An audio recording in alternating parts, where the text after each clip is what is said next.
Welcome to Instant Analysis. I'm Riley Sager, Connor Morrissette. It is week of Nebraska. The Trojans are coming off a bye week. First of all, how you doing? It's been a while since I've been back. Yes, Riley, welcome back. Great to see you. Doing well. How are you? Good. I'm ready. I'm excited. You know, it seems like all the players, media, the bye week, it's a little slow, and then everybody's just ready for action. So, pretty good. And we have some action above us. You can hear the helicopters. I think there's a carjacking or something, so sorry, we're talking over that. All the police copters and the news copters. Bear with us. Yeah, hopefully it's not too loud for you guys, but there are like 5 or 6 helicopters above us. But let's get into it. Wednesday practice, talked to most of the defense and Jacoby Lane. But injury reports, start off with? Yeah, so Chris and I gave an in-depth thing yesterday with the injury reports, but today, so Jakeem Stewart, will he practice, will he not practice? He's on the Wednesday not practice schedule for the past couple weeks, so he didn't practice today. And Keyshawn Silver was one of the guys we referenced yesterday who we didn't see. He was out there today in pads, had a big bandage on his knee, big bandage on his elbow. Other than that, it's pretty much business as usual, no new surprises, nothing new outside of those two guys. Good to know. We always talk to Coach Lynn first, so anything stick out about that? Oh, a ton stood out, Riley. Let me get my notes here. So I asked him if any of the young defensive players made a move from the last time we spoke to him, and he was like, what do you mean? And I said, are they going to play more? And I kind of regretted that, and he was like, we'll have to see Saturday. And I was like, all right, start over. Who's been practicing well? And he brought up D. Reddick and Alex Graham, two guys who Lincoln Riley brought up on Tuesday. I don't know how much they'll play against Nebraska, if at all, if the game is close, but we've continued to hear really good things about those guys. They can play in the slot. That would free up Kamari Ramsey to play more safety. Could be a part of the game plan, could also be nothing. And those were just guys we heard a lot of good things about in the fall. They got hurt, and now maybe it's their time, maybe it's not, but that just put my antenna up a little bit. What else do we got here? So Emmett Johnson, he talked about, Lynn talked about how Johnson, the good running back for Nebraska, breaks a lot of tackles. I asked him, with the linebackers having a tough game against Notre Dame, what's been the coaching point for them? He said communication, leveraging the ball, playing downhill. And then Lynn talked about the importance of having a short memory, which is a big theme. When you give up a big play or you have a really good play, you got to go on to the next play no matter what. Big part of football, but that's something that it really has been emphasized, it sounds like, with USC. Yeah, I believe Emmett Johnson last week against Northwestern, that was his 4th 100-yard run game of the season, so obviously someone to look out for, and most of the guys did talk about him, and just like you said, he will break that first tackle, and just got to be prepared for that. Dylan Raiola, the 5-star quarterback, you'd think maybe he would be the guy who would instill fear. It's Johnson for that offense. He's tremendous.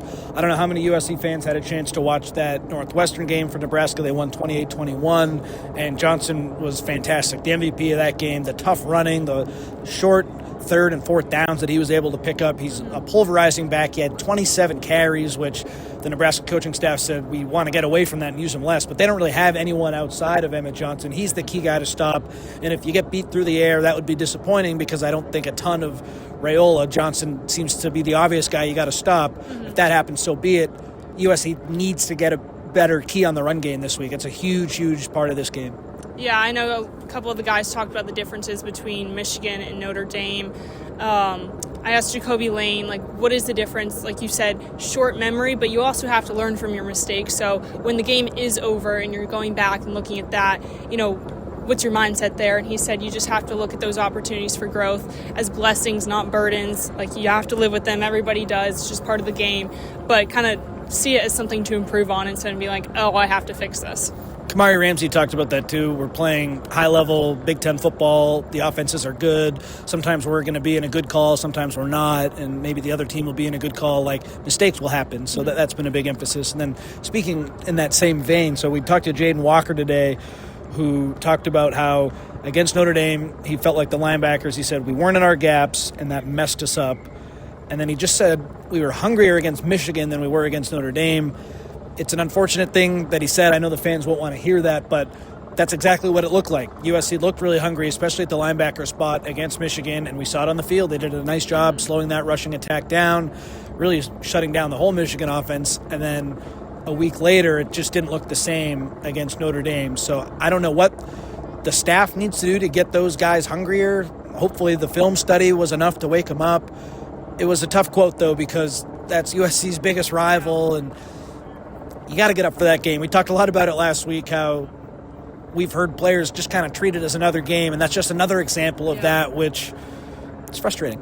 Yeah, it is tough when the guys are saying, treat every game the same. And it's like, well, something needs to change. If you're losing, like, you just can't go back to the fundamentals we were talking about earlier every single time. Or, yes, consistency is important. And I can't remember which player said this, but he was like, you go in every game thinking you're going to, like... That was Jade Abasiri. Jade, preparing to win. So, like, that has to stay the same at least. And Jade talked about the physicality, like you said, and how his routine doesn't change home road, but he's really excited to getting back to dominating, and that was his big talking point today. He used that word a couple times, and Nebraska's offensive line, it's had some issues this year, so I don't rule out USC's defensive front bouncing back and having a really good game. We thought that might happen against Illinois. Of course, it went the other way, so you never know what's going to happen, but it seems like the defensive line is in a good state of mind this week. Yeah, it is interesting that the 2 losses from USC, they had a bye week after, and of course, after they lost to Illinois, they had the bye week and then beat Michigan, so we'll see what happens after this bye week. But did any of the guys talk about anything that changed during this time off?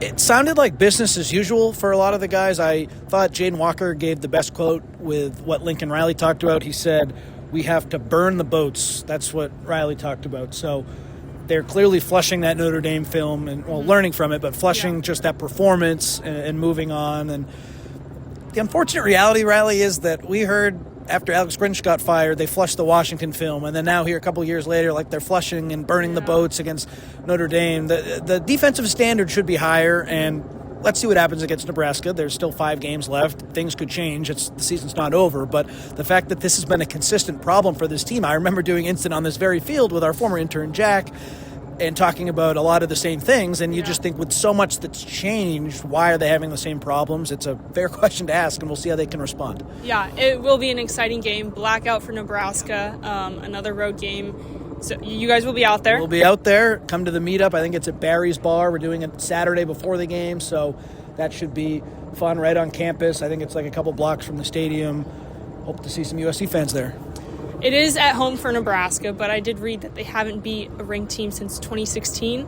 And USC 23 right now, so, in and out of the poll, but I feel like it's pretty significant. Ron and I were talking on the podcast, too. It's funny, like the team's 5-2. If they win out, it's going to be hard, but if they do, they're in the playoff. They rank number 23. And there just seems to be so much frustration, particularly with the defense and just particularly with Lincoln Riley having a tough time beating good teams. I said this on the podcast. Nebraska, they're not a world beater, but they're probably a top 40 team in the country. And beating them at home, if you're USC, I think that would say something. Yeah. Just based on what happened last year on the road, what's happened this year on the road, that wouldn't be like a huge statement, but it would be different than what we've seen in the past. It would be a step in the right direction. And this season, for me, was all about taking, even if they're small, steps in the right direction. So beating Purdue, step in the right direction. Beating Michigan, step in the right direction. Can they take another one against Nebraska? There's a lot of chatter right now with the coaching carousel, like Brian Kelly's gone and all these schools are making moves. Lincoln Riley, what does that mean for him? If you beat Nebraska, it means nothing for them. It's going to be business as usual. They get back to normal. People shut up, stop talking about all this stuff. Winning cures all, Riley, and they have a huge opportunity to do that on Saturday. And if that doesn't happen, it's all up in the air? And I mean, I don't think anything will happen after the game, but if that doesn't happen, everything just gets louder and it gets more uncomfortable and the morale probably gets a little lower.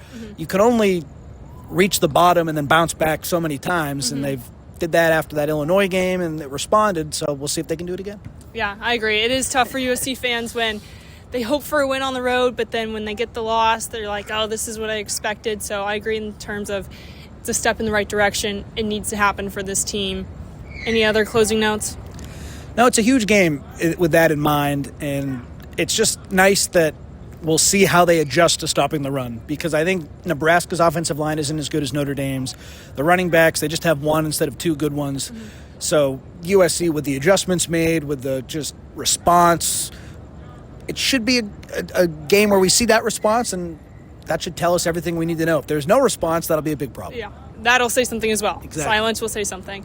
Tomorrow, are you guys doing the preview show? We're doing the preview show. It's the Halloween version. So. Oh, are you dressing up? We'll see, but yes.